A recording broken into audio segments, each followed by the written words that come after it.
kita tak rasa tenang. Dosa kita buat bukan besar mana pun, ialah maksudnya kecil lah dosanya, tetapi walaupun kecil, jiwa kita tak tenang, hati tak lapang, rasa macam bersalah. Tandanya Allah sayang kepada kita.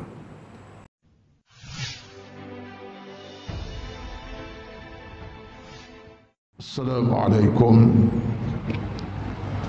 warahmatullahi wabarakatuh.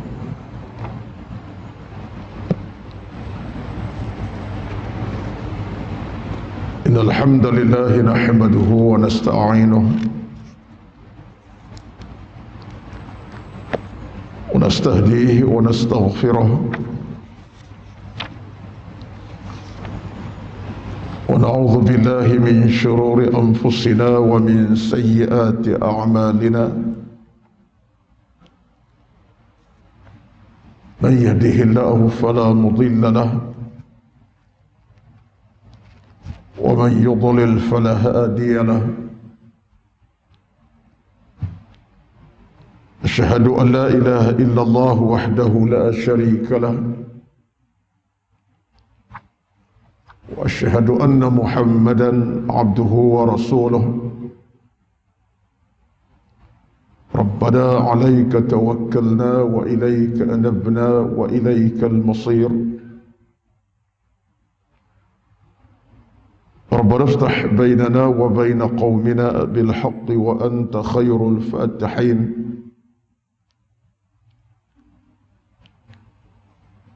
بسم الله الذي لا يضر مع اسمه شيء في الأرض ولا في السماء وهو السميع العليم بسم الله الذي لا يضر مع اسمه شيء في الأرض ولا في السماء وهو السميع العليم ربنا آمنا فاغفر لنا ذنوبنا وقنا عذاب النار اللهم أدخلنا الجنة مع الأبرار يا عزيز يا غفار يا ستار يا مجيب السائلين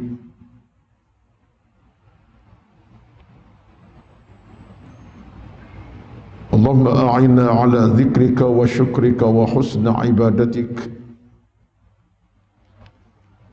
اللهم ارض عنا إنك على كل شيء قدير حسبنا الله ونعم الوكيل ولا حول ولا قوة إلا بالله العلي العظيم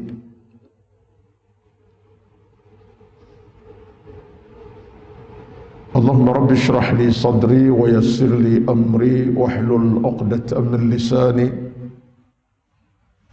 يفقه قولي يا رب العالمين أما بعد أعوذ بالله من الشيطان الرجيم إن أكرمكم عند الله أتقاكم yang bermaksud sesungguhnya orang yang paling mulia di antara kamu adalah orang yang paling bertakwa kepada Allah Azza wa Jalla. Surah Al-Hujurat ayat 13. Nabi sallallahu alaihi wasallam pernah bersabda ketika bersama para sahabat di saat menggali parit yang besar sebelum peristiwa perang Khandaq, dengan sabda Nabi sallallahu alaihi wasallam, kullukum min Adam wa Adamu min turab la fadla li arabiyyin ala a'jamiyyin wa la abyad ala aswad illa bittaqwa Allahumma la 'aisha illa 'aishul akhirati Allahumma ansuril ansara wal muhajirin. Maksudnya, semua kamu dari Adam dan Adam dari tanah. Tidak ada bezanya di antara yang Arab, yang bukan Arab, yang putih, yang hitam. Yang paling bertakwa itulah orang yang paling dipandang oleh Allah. Ya Allah, ya Tuhanku, tiada suatu kehidupan yang lebih berharga kecuali kehidupan di hari akhirat. Ya Allah, menangkanlah orang-orang Ansar dan Al-Muhajirun. Sadaqa Rasulullah sallallahu alaihi wasallam.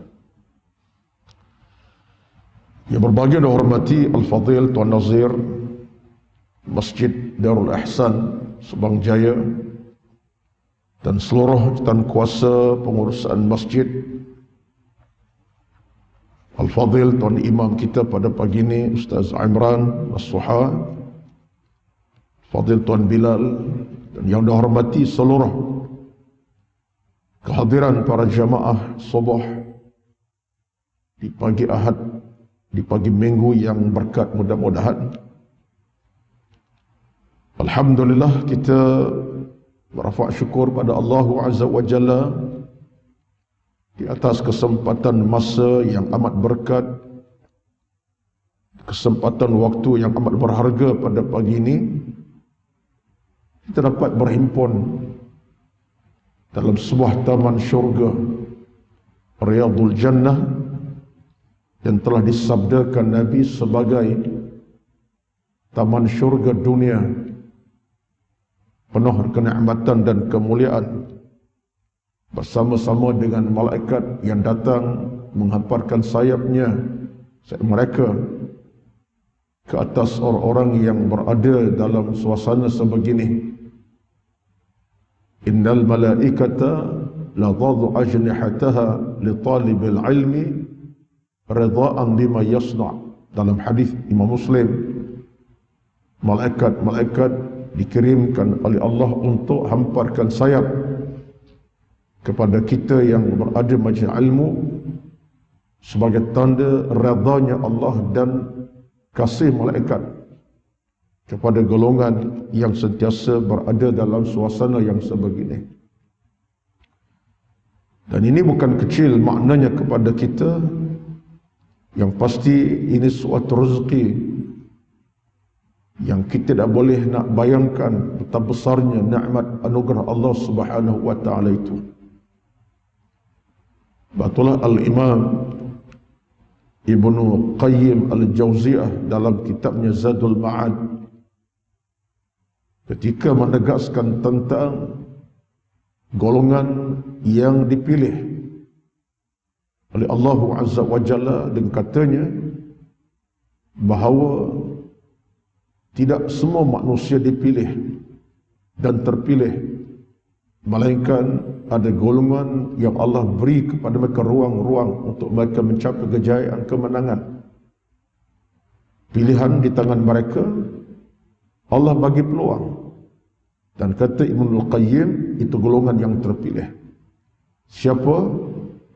Antaranya ialah golongan yang sifatnya al-mutasabiqun ilal ilmi, golongan yang berlomba untuk mendapat ilmu, golongan yang berlomba untuk mencari ilmu, golongan yang bersegera untuk mencapai ilmu. Ini golongan yang dipilih terpilih, kata Imam Ibnu Qayyim Al-Jauziyah rahmatullahi alaihi.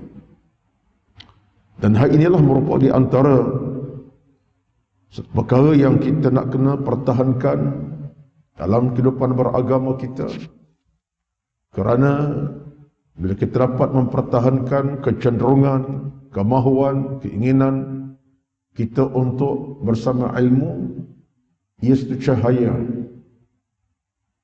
Kerana bila sampai di alam mahsyar nanti, di alam akhirat nanti, hakikatnya pada ketika itu, pada masa itu dan pada waktu itu, Allah Subhanahu wa taala akan meletakkan satu pertimbangan yang paling maksimum kepada hamba-Nya.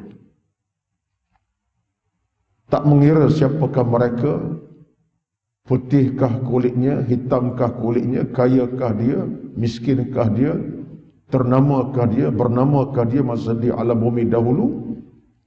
Yang pentingnya bila tiba di alam mahsyar nanti, perhitungan Allah dengan kita ialah tentang ilmu dan iman. Yarfa'illahu alladhina amanu minkum walladzina utul ilma darajat. Allah sebut dalam surah Al-Mujadalah ayat yang ke-11, yarfa'illahu alladzina amanu minkum walladzina utul ilma darajat. Allah angkat martabat, bukan saja di muka bumi, bahkan kemuncak di alam sana. Bila sampai waktu bertemu Allah, Allah angkat golongan amanu yang beriman dan golongan yang berilmu, darajat, kedudukan yang tinggi. Sehingga dalam hadis daripada Al-Imam Tirmizi disebutkan golongan ini akan duduk dalam keadaan sama kedudukan dengan malaikat Al-Muqarrabun. Dengan maksud yang lain, tinggi kedudukan mereka sehingga dekat dengan malaikat di sisi Allah pada hari akhirat nanti. Ini satu perkara yang kita nak kena sentiasa sentuh, peringatkan saban waktu.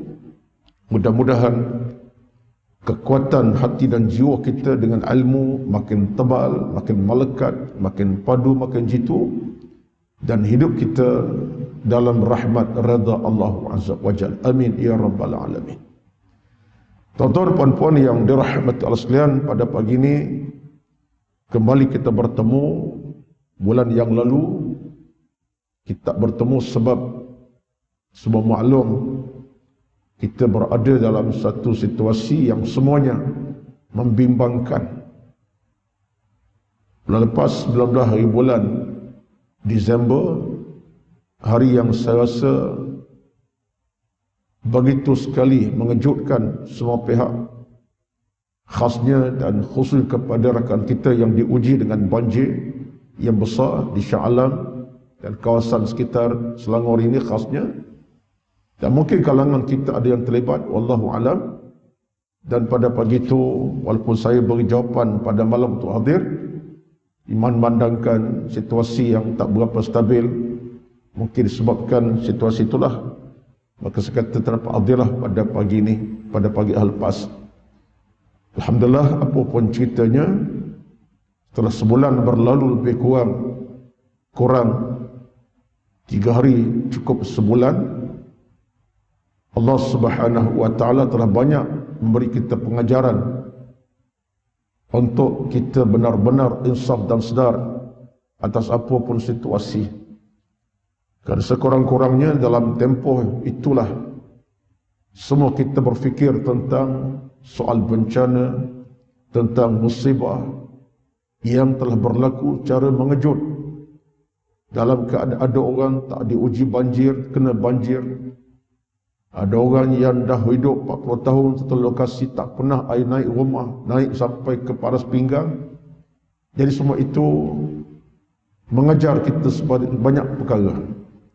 Sama ada yang kena banjir ataupun yang tak diuji, konklusi mudahnya ialah Allah Subhanahu wa taala Maha berkuasa untuk mengajar kita. Hakikatnya alam ini Allah yang berkuasa penuh. Innama amruhu idza arada syai'an ay yaqula lahu kun fayakun. Itu yang pertama, Allah punya kuasa. Yang keduanya lebih mengajar kita tentang persoalan semasa dalam masyarakat, supaya dalam banyak keadaan kita mesti menjadi manusia adil dengan agama. Jangan salah guna kuasa, jangan rakus dengan nikmat kekuasaan, jangan melakukan kerosakan kepada alam bumi, jangan melakukan kebinasan kepada alam sekitar dan sebagainya. Itu semua pengajaran per semua pihak. Di samping kita yakin ujian Allah yang datangkan, tetapi Allah kirimkan bersebab demi untuk mengajak manusia kembali kepada kebenaran. Dosa-dosa ciptaan tangan manusia ini kalau tak dikontrol, dikawal, dia akan merosakkan alam cakrawala. Zahara al-fasadu fil barri wal bahri bima kasabat aydin nas liyudhiqahum ba'd alladhi 'amilu la'allahum yarji'un. Ar-Rum 41. Ayat ini jelas menunjukkan berlakunya kerosakan kemusdahan alam bumi disebabkan oleh tangan-tangan manusia yang rakus. Daripada sudut melakukan kejahatan sosial ataupun melakukan dosa dalam agama, ini punca kepada masalah. Sama ada musibah yang langsung tak langsung. Sebab kita dalam persepsi sebagai orang Islam, kita kena bina fikiran macam tu. Sesuatu musibah bukan kerana faktor alam, perubahan cuaca semata-mata. Tetapi kita patut letak poin utama, kunci utama, key yang utama ialah kita mungkin dan memang, bukan mungkin, kita memang banyak buat kesilapan dalam sebuah kehidupan di atas kerakusan kuasa, kerakusan yang bersifat tak ada sempadan hukum hakam, di samping kelemahan diri kita, kejahilan dan umpamanya, maka berlaku apa yang berlaku. Sebab itulah kita diajar oleh Allah Subhanahu wa taala untuk balik kepadanya. وَلَنَبْلُوَنَّكُمْ بِشَيْءٍ مِنَ الْخَوْفِ وَالْجُوعِ وَنَقْصٍ مِنَ الْأَمْوَالِ وَالْأَنْفُسِ وَالثَّمَرَاتِ وَبَشِّرِ الصَّابِرِينَ. Al-Baqarah 155. Allah sebut, aku uji kamu. Sedikit ujian datang kepada kamu, dengan Allah kurangkan makanan, kurangkan harta, kurangkan macam tu, nyawa melayang, untuk insafkan kamu, untuk ajar kamu. Dalam ayat Ar-Rum tadi, liyudhiqahum, untuk kamu insaf, la'allahum yarji'un, kamu pulang kepada Allah Azza wa Jalla. Jadi ini saya fikir secara mau tidak mahu kena sebut, sebab kita kena akur, kena insaf di atas kesilapan kita manusia. Semua peringkat, tak kira peringkat kepimpinan hingga rakyat julata yang biasa. Kita kena ingat adalah kesilapan kita lakukan. Maka jalan pulang kita ialah kembali kepada Allah Azza wa Jalla. Kita tidak tunggu Allah hancur leburkan bumi ini sehingga kita kehilangan segala-galanya. Sekali air bah datang, cukuplah mengisafkan kita untuk melihat di mana kesalahan kita. Bukan masa kita nak tunggu Allah hancur leburkan. Seperti Allah juga hancur kaum Ad, kaum Samud, barulah kita dah terantuk baru tengadah. Tidak begitu. Sebab dalam agama ni banyak situasi yang kita kena bawa, kaitkan kita dengan keimanan, kita dengan dosa, kita dengan kesilapan, dengan apa yang bersifat kejahilan dan sebagainya. Itulah saya fikir sebagai satu peringatan lah, sebagai satu peringatan ikhlas daripada hati kecil saya untuk saya dan kita semua, walaupun mungkin ruang kita bercakap ini taklah seluas mana pun, dalam kadar kehadiran yang tak beramai, dengan situasi yang tak seberapa luas, tapi mudah-mudahan sampai ke hati kita, yang mendengar mengambil pengajaran, yang menonton ambil peringatan, yang ada hati budi perasaan ambil peringatan, yang boleh faham ambil kefahaman. Kecuali kalau ada golongan manusia yang hati telah buta, dibutakan sikapnya dan membutakan hatinya, itu kita boleh kata apalah. Kerana orang ini bila dia membutakan jiwa dengan kebutaan hatinya sendiri, ia tak dapat nak dipandu lagi. Sebab itulah dalam hidup ini kita kena sentiasa muhasabah, hitung diri, belum dihitung oleh Allah Azza wa Jalla. Sebab kata Umar bin Al-Khattab radhiyallahu anhu, hasibu anfusakum qabla an tuhasab. Hitunglah diri kamu, semak diri, hitung diri, cek diri, di mana kelemahan, di mana kekuatan, di mana kedhaifan, kekurangan di mana, qabla an tuhasabu, belum kamu dihitung oleh Allah Azza wa Jalla. Dan Allah punya perhitungan bukan saja alam mahsyar, Allah punya perhitungan di alam bumi lagi. Sebab itulah datang bencana, itu namanya perhitungan Tuhan. Datang musibah, itu namanya perhitungan Allah untuk jadikan kita kembali ke pangkal jalan. Amin, amin, ya Rabbal Alamin. Tuan-tuan, pada pagi ini tajuknya bukan yang tu, itu muqaddimah. Pada pagi ini saya ingin membacakan beberapa paragraf daripada tulisan yang saya kira bercakap hati ke hati dalam soal keilmuan dan keimanan. Satu tulisan menarik daripada Dr. Akram Diya Al-Umari dalam tajuk bukunya At-Tarbiyatul Ruhiyyatu wal Ijtima'iyyatu fil Islam, iaitu tajuknya berbunyi Pendidikan Rohani dan Kemasyarakatan dalam Islam, oleh seorang tokoh besar, seorang alim yang besar. Ia pernah berkhidmat lama di Madinah, di Saudi Arabia, dan beliau berasal daripada Iraq, tak silap ingatan saya, Dr. Akram Diya Al-Umari, dengan tajuknya Mahabbatullahi wat Tariq ila Wilayatih. Cintakan Allah dan jalan untuk berada dalam jagaan Allah. Itu tajuknya. Mahabbatullah wat Tariq ila Wilayatih.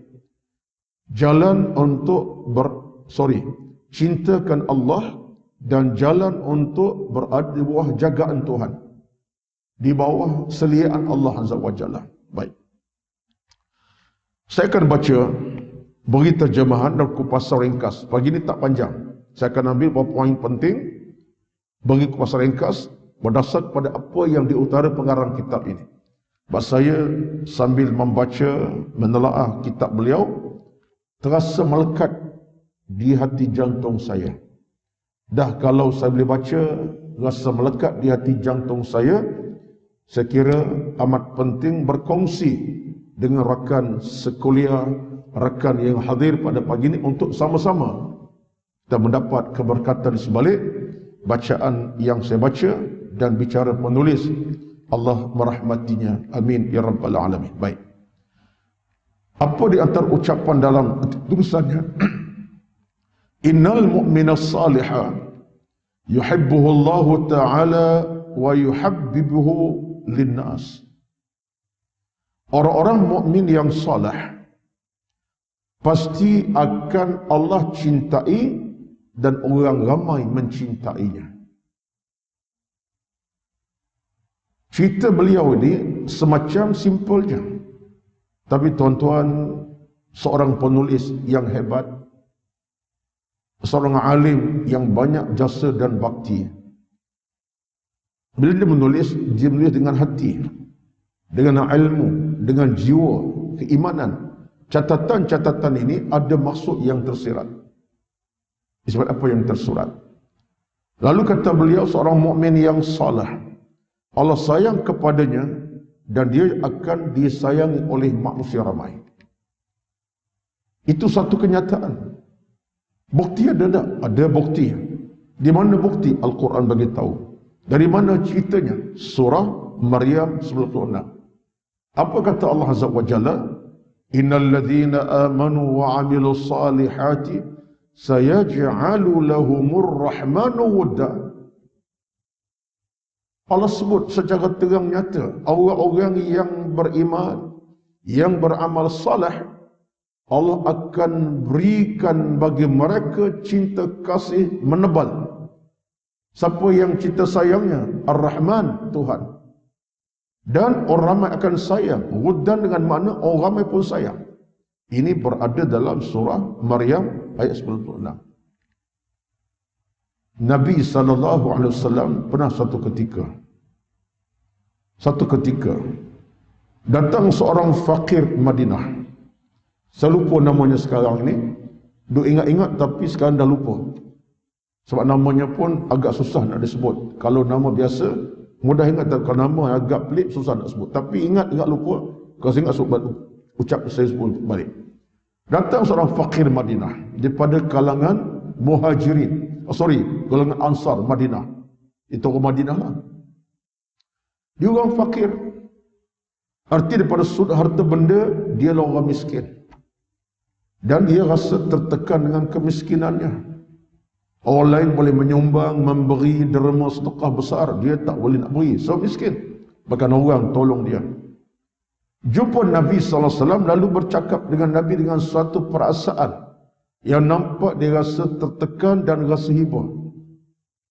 dengan katanya Rasulullah, aku ni tidak ada apa-apa. Mali syai'un maknanya aku ni tak miliki apa-apa. Dan betul, di sudut harta benda tak ada. Yang dia ada ialah nyawa di badan, pakaian di badan, itu adalah. Tapi yang ada itu tak ada yang orang kaya lah, bagi dia orang miskin. Bila kata aku tidak ada apa-apa, apa kata Nabi?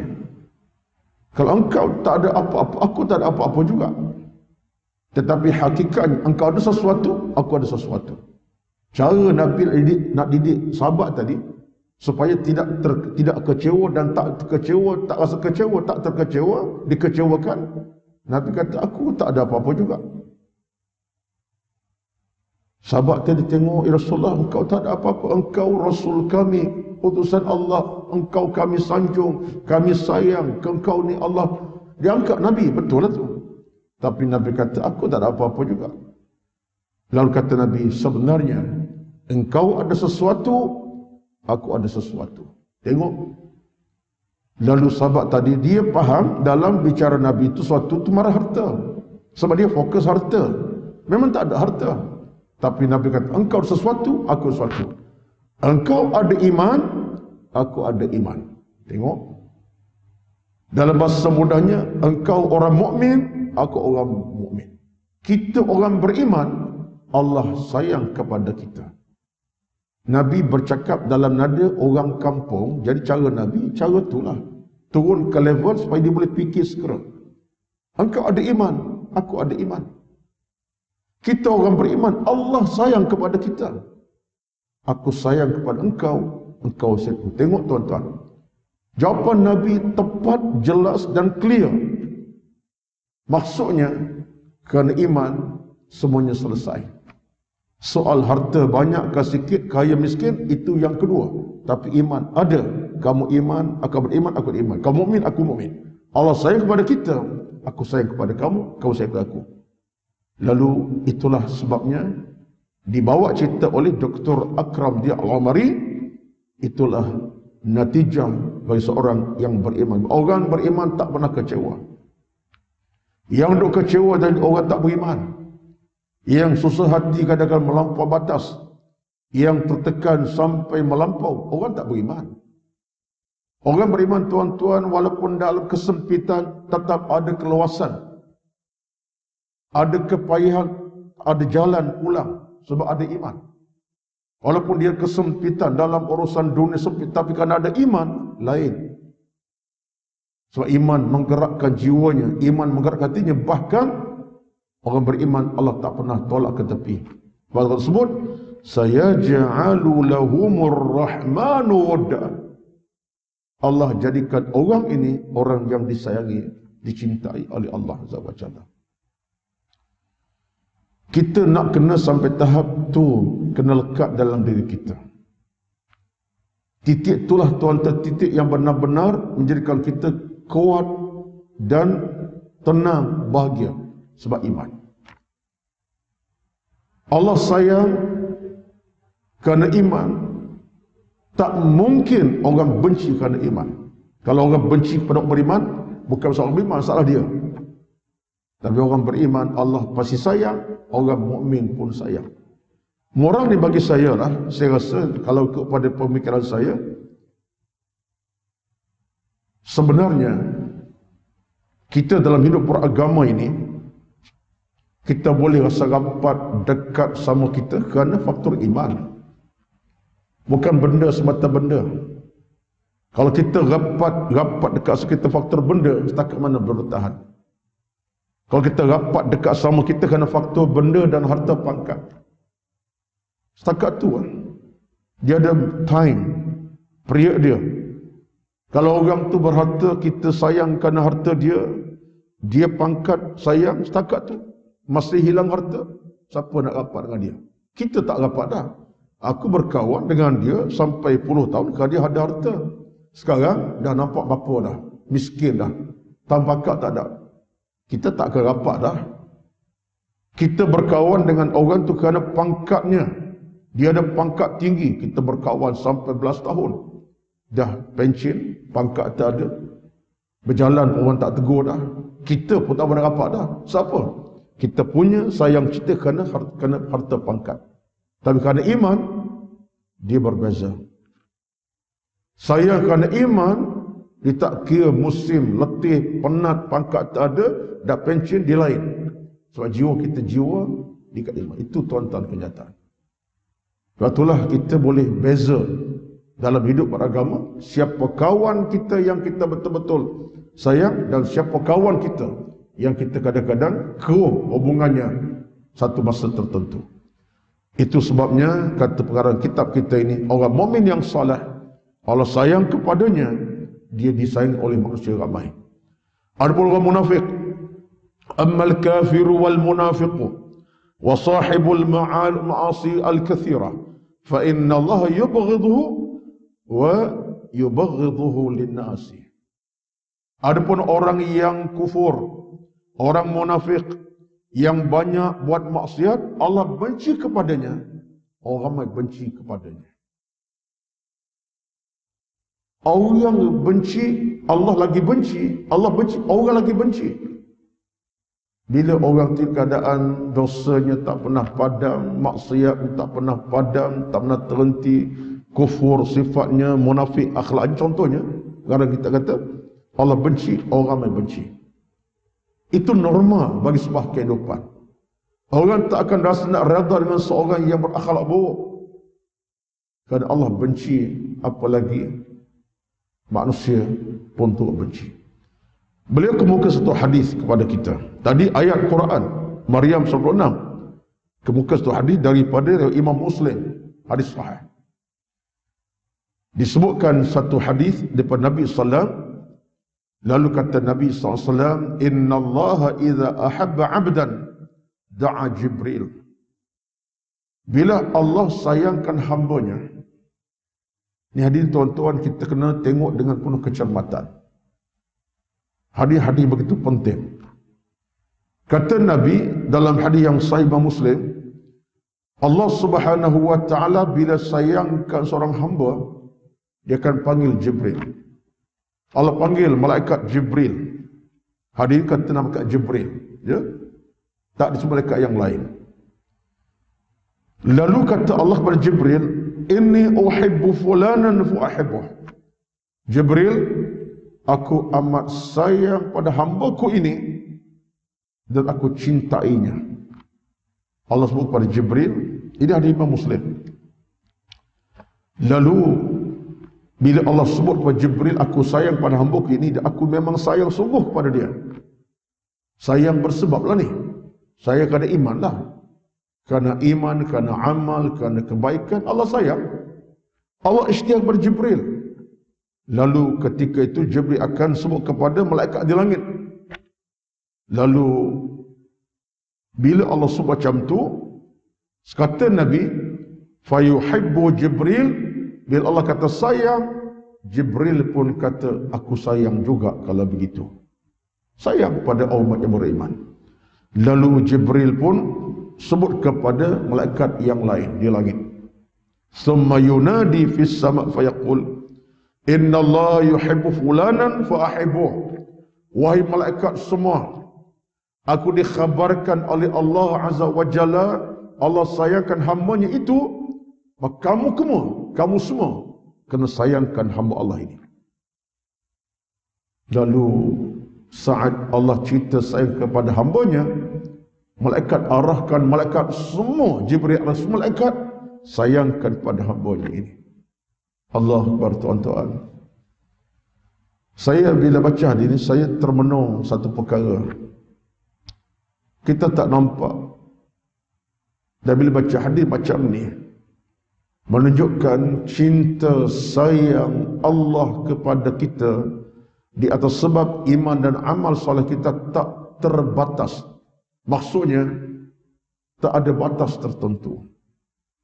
Direkodkan dalam hadis Nabi ini, Allah sayang, malaikat pun sayang. Cuma kita tuan-tuan nak tengok sayang Allah kepada kita dalam bentuk perkataan ke dalam bentuk benda tak nampak lah. Dia bukan catatan, bentuk boleh baca, kemudian bentuknya boleh tengok bulat ke bujur. Tak. Tetapi sayang Allah kepada kita ini didatang dalam pelbagai bentuk. Batulah kata ulama, ini pandangan daripada Al-Imam Asy-Syaukani, ulama tafsir, dia kata apa? Sayang Allah kepada kita ini dia datang dalam pelbagai bentuk dan keadaan. Rasa tak rasa, itulah yang kita akan rasai. Kalau kita renung, kita fikir Allah sayang kepada kita, dan bila mereka sayang, Allah akan buka contoh pintu keberkatan. Berkat rezeki, berkat usia, berkat masa, berkat ibadat, itu tanda sayang. Allah luncurkan melalui keberkatan. Kita jadi orang kata apa? Ini saya nak cuba nak tafsir secara mudah ni. Sebab kata Imam Syaukani, Allah beri berkat dalam beberapa situasi. Allah beri tanda sayang kepada kita dengan beberapa situasi, antara ialah pintu berkat. Harta tak banyak, anak ramai, tapi mencukupi makan minum keluarga. Anak-anak tak meragam, padahal anak orang KFC 4 kali sebulan. Kita mahu sebut nama, sebetulnya nama tak sebut. Ya, kalau TV larang, tak bolehlah jenama tak boleh sebut, nama apa tak boleh sebut. Ya, tapi tersebut tak apalah. Makan makanan mewah anak orang 4 kali sebulan biasa, sekali makan RM200. Anak kita nak makan berjenama tu sekali setahun, itu orang tolong beri je. Ada masa orang tolong holok. Tetapi walaupun begitu keadaan, keluarga kita tenang, bahagia. Anak-anak otak semua orang lain, tak ada masalah akhlak. Dengan mak ayah rapat dekat macam adik-beradik, mak ayah macam adik-beradik, bersembang, cakap, bergurau senda. Makan pun sekadar tapi tenang. Saya sebut itu tuan-tuan sebab ada keberkatan di situ. Saya dah tengok pengalaman masyarakat begitu ceritanya. Satu keluarga anak sampai 7 orang. Ayah bukan kerja bergaji 5,000 sebulan, 1,000 pun tak ada. Dapat 1,500 pun letih. Tetapi anak dengan penghormatan pada ayah, ibadat terjaga, terkawal, masjid tak pernah tinggal. Allah campak keberkatan. Sebab si ayah tadi, dia bersungguh agamanya ada nilai cinta sayang sebab dia ahli ibadat, jaga ibadat. Dalam miskin harta pun derma juga walaupun tak banyak. Allah turun keberkatan oleh keluarga. Saya dah tengok tuan-tuan menangis. Tuan-tuan, Allah hantar sayang melalui pintu berkat. Ini kata Imam Syaukani. Ataupun kadang-kadang Allah hantar sayang cinta kepada kita dengan pintu yang lain. Pintu apa? Allah beri kesihatan. Taklah sampai Allah uji dengan penyakit yang teruk, sakit juga tapi nampak walafiat sihat. Dalam usianya walaupun dah menjangkau sekian umur, tapi ada unsur kesihatan.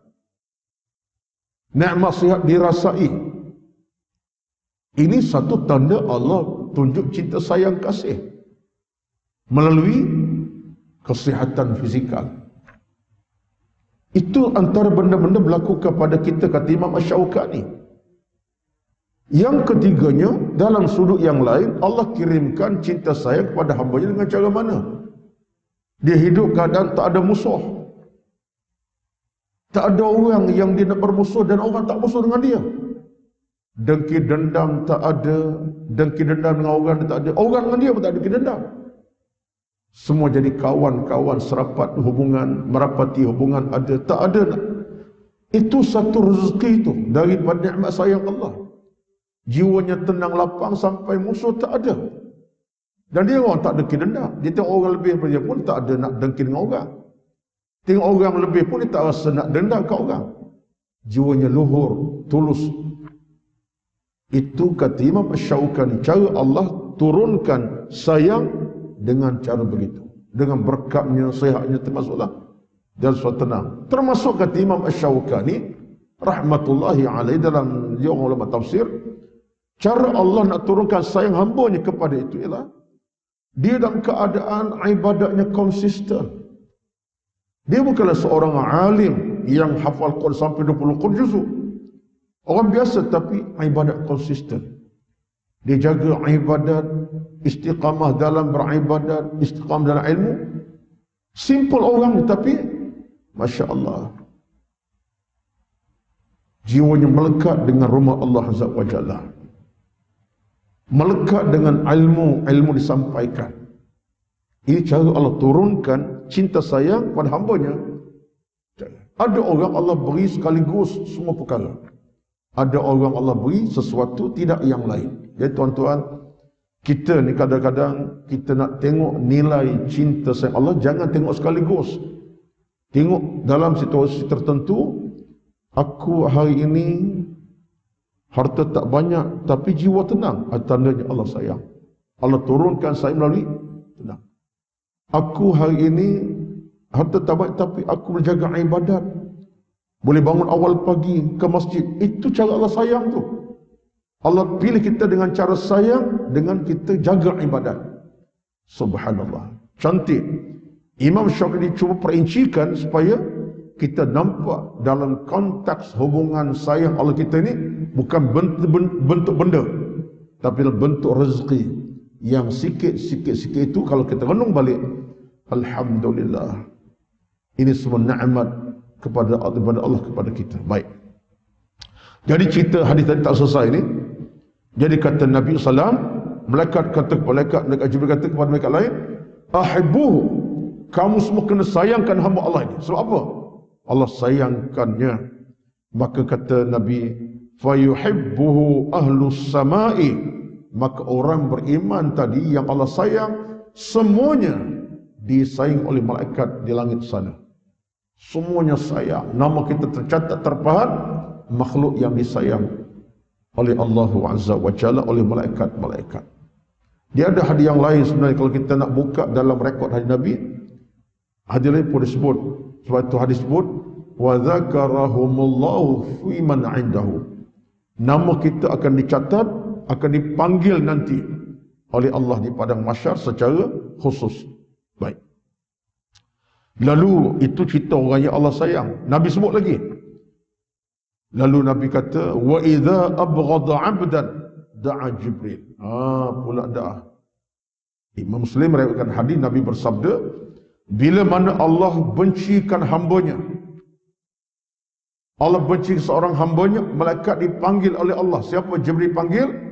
Allah sebut, inni ubghidu fulanan fa ubghidu. Aku wahai Jibril, aku benci orang ni. Hamba-Ku seorang aku benci kat dia. Allah ikhtiar dibenci kepada hambanya. Kita harap bukan kita lah, tetapi yang disebut sini ialah aku benci kepada hamba-Ku ni. Aku benci. Aku benci kat dia. Dah bila malaikat Jibril dengar Allah benci, Jibril pun jawab, aku pun benci juga wahai Tuhan. Dah berganda dah kebencian.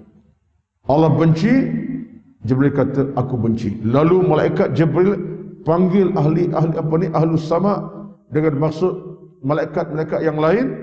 Lalu kata Jibril kepada malaikat, wahai malaikat semua, Allah Subhanahu wa taala sebut dia bencikan hambanya ini, fa abghidhu, kamu kena benci sama.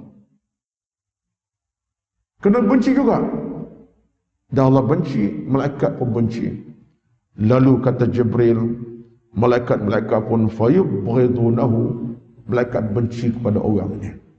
Dan bila Allah benci, disebutkan sama Imam Asy-Syaukani, Allah benci kepada hamba dia ini bukan Allah beri serentak sekaligus, dia beri bencana, sakit, demam, tak.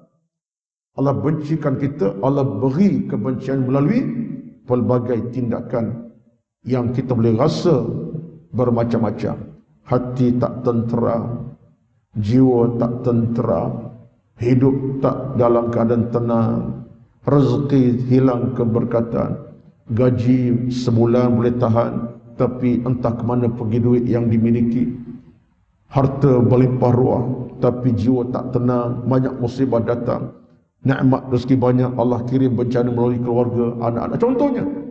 Jadi Allah beri kebencian melalui beberapa situasi, macam yang orang beriman tadi.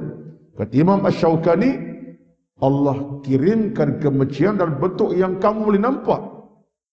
Bila kamu merasa tertekan satu keadaan, itu tandanya Allah tarik pintu keberkatan. Allah beri satu ujian yang seolah macam tak selesai ujian. Tandanya Allah benci pada kamu. Itu benda-benda yang kata Imam Syaukani, jadikan kita kena lebih berhati-hati, lebih berjaga-jaga. Tuan-tuan sekalian, lalu di situ dalam kitab ini Syekh Dr. Akram Dia Al-Umari dalam bukunya, dia pun sebut dengan agak detail sikit, tapi saya tak detailkan, saya nak ambil rumusan saja. Lalu dia kata kepada kita, bila mana Allah sebut tentang seronoknya Allah dengan hamba yang beriman, dengan orang yang soleh, Allah bahagia dengan orang beriman, Allah cinta sayang kasih, maka kata dia, wa min alamati mahabbatillahi lil abdi musara'atuhu litaubati idza waqa'a fil ma'siyati. Ini satu benda yang nampak simple dan saya fikir tuan boleh faham dengan mudah cerita ini. Tetapi yang saya nak bawa ialah bagaimana suatu tarikan yang dibawakan oleh pengarang kitab supaya kita berfikir sejenak. Sebab cinta Allah kepada hambanya ini kadang-kadang kita tak nampak, tapi ada bersama kita. Contoh dia kata apa? Antara tanda sayang Allah kepada hambanya ialah kita mudah insaf. Kita mudah insaf. Al-musara'atu ila taubah, litaubati. Rupanya tuan-tuan, kata pengarang Dr. Akram Dia Al-Umari kitabnya ini, antara tanda sayang Allah dengan kita ni ialah Allah tak jadikan kita berterusan dalam kejahatan, dalam keburukan, tetapi kita segera untuk mengambil jalan pulang. Apa dia? Al-musara'atu litaubati idza waqa'a fil ma'siyati. Bila kita buat silap saja, kita macam tersentak nak balik ke pangkal jalan. Ini rupa-rupanya tanda Allah sayang kepada kita. Tuan-tuan dirahmati Allah sekalian, dalam bab ilmu tasawuf, siapa belajar tasawuf dengan detail lah, ya, saya pun tak teliti sangat, tapi membaca dan cuba mengamati cerita tasawuf ini. Kata seorang tokoh besar dalam tasawuf, iaitu almarhum Syekh Said Hawa rahmatullahi alaihi. Dia seorang tokoh besar dalam bidang tasawuf dan buku beliau banyak bercakap tentang soal hati dan didik hati. Banyak buku beliau. Salah satu buku beliau yang saya baca secara bulanan di masjid Taman Medan Nurul Ihsan, Rabu keempat setiap bulan. Seguna buku beliau, tajuknya Penyucian Jiwa daripada bahasa Arab, tapi di bahasa Melayu terjemahan Al-Mustakhlas fi Tazkiyatil Anfus, karang Said Hawa. Saya baca tiap bulan. Kupasan diberi di masjid Nur Ihsan di Taman Medan, Rabu keempat. Itu kadang-kadang tak datang juga, dia 2 bulan sekali lah, tapi itulah kitabnya. Saya teringat bila kita duk baca tu, teringat sampai tahap kata, sampai satu peringkat kata saya, dia tokoh besar dalam bidang tasawuf semasa lah, orang semasa. Sebab dia zaman kita, tapi dah meninggal dah hampir belas tahun dah, 20 tahun kot meninggal, ya. Dia orang Suria, seorang tokoh dalam gerakan Ikhwan juga pada satu ketika. Baik, apa kata Said Hawa? Dia kata sebenarnya tanda sayang tanda mahabbatullah, sayang Allah kepada kita hambanya ini, bila kita buat silap macam mana pun dalam hidup, Allah Subhanahu wa ta'ala berikan kita satu peluang untuk kita balik kepada semula. Jadi kita macam tersentak buat dosa tu, ya Allah. Itu kata Said Hawa, Satu cara Allah nak didik hati kita dengan cara kita bertaubat. Tuan-tuan, masa tak cukup ni. Saya dah tengok masa saya pun dah panjang pula cerita pada pagi ni. Tapi saya nak ambil satu poin terakhir pada pagi ni. Di situlah sebabnya kita bila direzekikan Allah keinsafan segera, kita tak rasa tenang. Dosa kita buat bukan besar mana pun, ialah maksudnya kecil lah dosanya. Tetapi walaupun kecil, jiwa kita tak tenang, hati tak lapang, rasa macam bersalah. Tandanya Allah sayang kepada kita. Tapi kalau Allah tak sayang, Allah biarkan kecil-kecil jadi besar, akhirnya tenggelam. Tapi bila Allah sayang, tersentap. Sebabnya Allah sebut Quran, Allah kata apa? Ayat terakhir pada pagi ini, innallaha yuhibbut tawwabin wa yuhibbul mutatahhirin. Surah yang ke Al-Baqarah ayat 222. Allah sayang pada hamba yang bertaubat dan hamba yang bersihkan diri. Jadi salah satu rezeki Allah bagi kita, tuan-tuan, ialah segera kita kembali kepada istighfar, taubat bila kita buat silap. Itu tandanya sayang. Kita tak berlama-lama dalam kejahatan, keburukan. Segera. Jadi mudah-mudahan sekurang-kurang untuk pada pagi ini, apa yang saya bawa dan bincangkan ialah pandangan menarik seorang tokoh besar tentang soal cinta Allah kepada kita hambanya. Cuma kesimpulan akhir pada pagi tuan-tuan, satu poin terakhir atau perkataan terakhir ialah Allah Subhanahu wa taala sayang pada hambanya tanpa batas. La hududa, tak batas. Tetapi kita dengan Allah sayang kadang-kadang terbatas. Saya ulang balik, Allah sayang kepada kita tanpa batas, tanpa had. Tapi kita dengan Allah sayang kita terbatas, ada batasnya. Ada masa kita senang, bahagia, tak apa ingat kepada Allah. Kau ingat, tapi masa Allah uji, masa tu cepat sikit. Allah tu 16 kali masa seminit. Otak kita berlega sikit, Allah Maha Besar, Allah uji aku. Tapi bila kita ada kesenangan, ada kerehatan, lupa. Tapi Allah kita tuan-tuan tidak pernah lalai. Allah beri kita persiapan awal. Jangan buat dosa, kalau dosa aku ampunkan. Allah kita tak ada batas, sayang kita, tapi kita ada batas. Siapa yang bersalah, kitalah yang banyak kekurangan. Jadi mari sama-sama kita bina balik kekuatan hati dan jiwa. Mudah-mudahan hati kita makin ceria, makin bersih, jiwa kita makin lapang, iman kita makin kental, kita makin diberkati Allah Azza wa Jalla.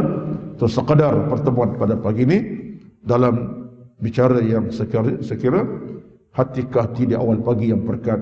Mudah-mudahan sampai mesej kepada tuan-tuan, saya paling utama sekali yang bercakap ini. Amin ya rabbal alamin. A'udzubillahi minasyaitonir rajim. Bismillahirrahmanirrahim. Alhamdulillahi rabbil alamin. Wassalatu wassalamu ala sayyidina Muhammadin wa ala alihi wa sahbihi ajma'in. Allahumma inna nas'aluka ridhaka wal jannah. Ya Allah, ya Tuhan kami, mohon kami kepadamu redha-Mu dan syurga-Mu. Allahumma jammilna bil afiyati was salamah. Yassilah kami dengan keafiatan, kesehatan dan keselamatan. Allahumma ghafir lana dhunubana. Ya Allah, ampunkan dosa-dosa kami, wali walidina, dosa ibu ayah kami, kama rabbauna sighara, bagaimana mereka didik kami kecil, kami hari dewasanya kami. Allahumma taqabbal minna, terimalah kami ya Allah. Innaka sami'ud du'a, telah Tuhan kami yang mendengar doa-doa kami, mendengar rintihan kami. Rabbana atina fid dunya hasanah. Ya Allah, ya Tuhan kami, berilah kepada kami dunia yang bahagia, membahagiakan kami. Wa fil akhirati hasanah, akhirat yang bahagia, membahagiakan kami.